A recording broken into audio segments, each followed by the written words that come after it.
તો મિત્રો તમારી લોકોની કેદુની ફરમાઈશ છે કે સાઇન લાવો, આપણે સાઇન ઘણા સાઇન આવેલા છે, તો તમે તરત ફોન કરો અથવા વિડીયો મેસેજ કરો, વોટ્સએપ મેસેજ કરો તો ગાડી વેચાઈ ગઈ હોય તો આ ગાડી તમારે તાત્કાલિક લેવા આવશો તો જ તમને ફરજિયાત ગાડી મળવાની છે. કેમ કે તમે જેવો વિડીયો જોવો એવો વોટ્સએપ મેસેજ કરો અમને અથવા કોલ કરો, કોલ ન ઉપડે તો વોટ્સએપ મેસેજ કરો કે ઘનશ્યામભાઈ ગાડી લેવી છે, તમારે તરત જ બુકિંગ થઈ જાય.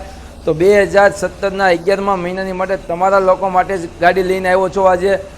આખી ગાડીની વાત કરું તો આખી ગાડી ઓરિજિનલ છે, એન્જિન કંપની ફિટિંગ છે. તમે ટોટલી વસ્તુ તમે જેવી વિડીયોમાં જોવો છો એવી જ તમને ગાડી પાપા સ્તરમાં મળવાની છે.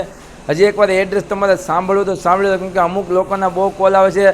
મહુવાની જગ્યાએ સુરતનું મહુવા છે ત્યાં પહોંચી જાય તો આપણે ભાવનગર જિલ્લામાં કાશ્મીર જેવું મહુવા આવેલું છે, ત્યાં તમારે મહુવા લાતી બજારમાં આવવાનું છે, ભવાની રોડ. તો આ ગાડીનો તમને ભાવ કહી દો કે 53,000 રૂપિયા ફિક્સ કિંમત છે અને ભાવનગર જિલ્લાના ડોક્યુમેન્ટ તમારી પાસે છે તો આમાં લોન પણ કરી આપી 15,000 રૂપિયા ડાઉન